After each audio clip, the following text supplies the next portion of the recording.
All right, everyone. So today we're diving into the conflicts and compromises that shaped our nation in the first half of the 1800s.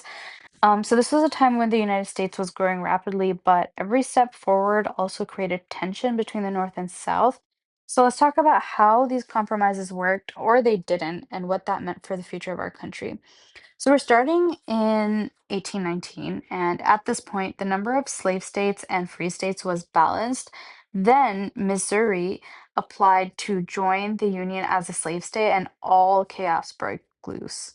Now, why? Because adding Missouri as a slave state would tip the balance of power in Senate in favor of the South. So Northerners were not too happy about that. And to fix this, Henry Clay, who's also known as the Great Compromiser, he stepped in with a plan.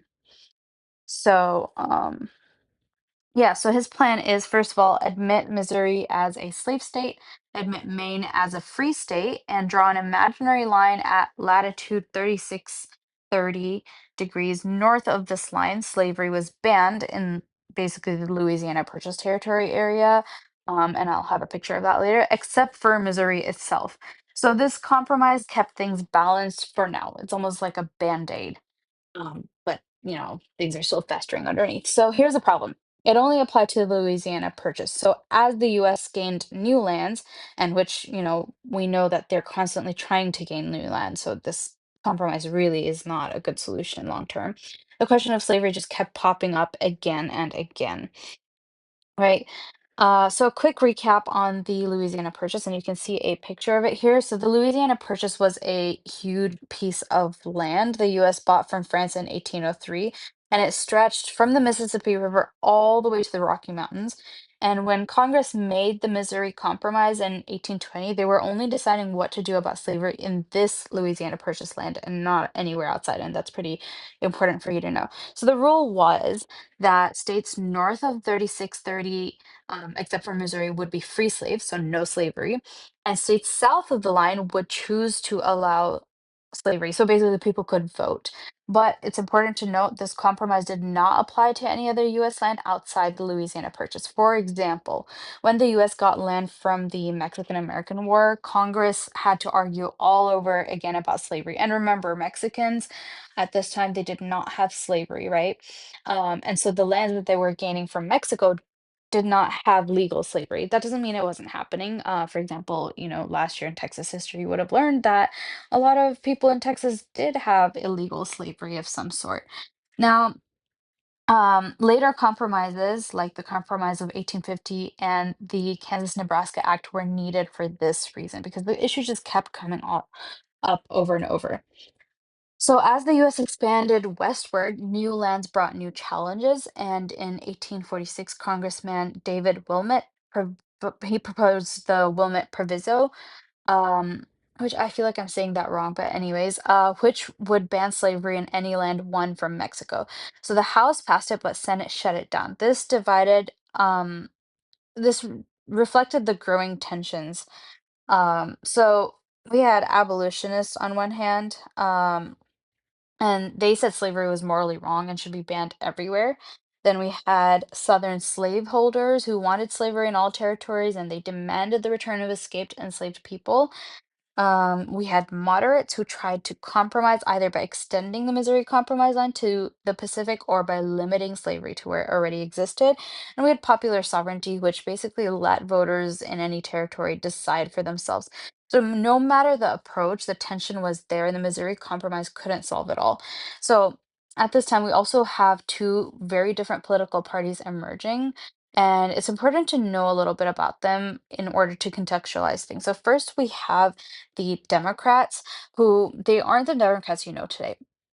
They were led by Andrew Jackson, who was the seventh president from 1829 to 1837, and they were supported by farmers, workers, and many people in the South and West. It almost sounds like they're here for the little man, the working class, the farmer. But really, if you think about it, what did Southern farmers like at that time that was a buzzing topic? That's right, slavery. So they wanted a smaller national government, believed states should have more power, supported westward expansion and farming, And as I mentioned, they often supported slavery in the South. So think of Democrats then as the party of the common man, at least for the white man at the time, because obviously we know nobody else really had rights. Next, we have the Whigs. Their leader was the Great Compromiser, also known as Henry Clay. Who supported them? We have business owners, bankers, wealthy planters, and many people in the North. Think industrial North, because we know like the North is industrializing massively at this time. People are working in factories for wages, and people are moving from rural areas into cities. So capitalism.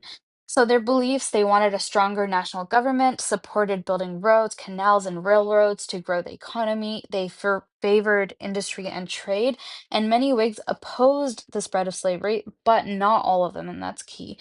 Think of Whigs as the party of business and development. Now that we have some context, let's move forward, fast forward to 1848. Slavery wasn't just a social issue anymore, it's now a political one. So, anti slavery Democrats and Whigs formed the Free Soil Party to stop slavery from spreading in the Western territories. Their slogan was free soil, free speech, free labor, free men. In the presidential election, the Free Soilers nominated Martin Van Buren. He didn't win, but the fact that 13 Free Soil candidates got a seat in Congress just showed how big the issue of slavery had become. Now, in 1850, California threw a wrench in the balance. So, California wanted to join as a free state, and if it did, the South feared losing power in the Senate. So, remember again, the Missouri Compromise was very much a temporary solution.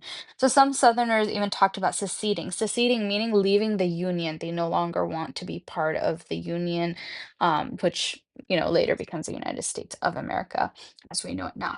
So, Henry Clay does, his typical thing, and he drops a brand new compromise. So California would join as a free state. New Mexico and Utah territories could decide slavery by popular sovereignty. Again, that means basically people were voting, and by people we mean white men. Then the slave trade, but not slavery itself, would end in Washington, D.C. So basically, if you already have slaves, that would continue. But we were no longer importing slaves. And then a strict fugitive slave law would be enacted. Obviously, people were not happy about this, especially Northerners, because now before this, kind of, if there was an escaped slave, they could help them even escape or kind of be passive. But now they had to actively help in the return of escaped slaves to their enslavers.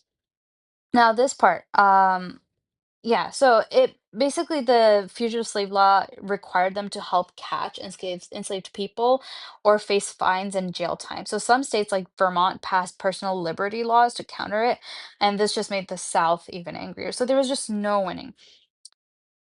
Now, in 1852, we have Harriet Beecher Stowe. She published a novel called Uncle Tom's Cabin, and in class, we watched a video on this. And if you're not in my class right now, you can search up a video about this. There are a lot of videos that summarize it. This book told the story of an enslaved man, Uncle Tom, and the brutality he faced under slavery. So it's a very, very important book because it was a massive success in the North. They sold over 300,000 copies in the first year, but it made the South very angry. It outraged them, and they claimed it misrepresented slavery. This is important because it changed the way many Northerners viewed slavery. So before it was kind of a political thing for them, they had different motives that political, social, economic, whatnot. But now it became a moral issue. It humanized the issue of slavery a lot to them because again, a lot of Northerners, they may not even have dealt with slaves or slavery firsthand. But now they're kind of getting that first person point of view. So, Uncle Tom's Cabin became one of the most influential books in American history. So, conclusion, these compromises and events showed how deeply divided the nation was over slavery. Every new territory, every new law, and even books like Uncle Tom's Cabin added fuel to the fire. And all of this is leading up to the fact that these compromises wouldn't hold forever and a civil war was just waiting to happen.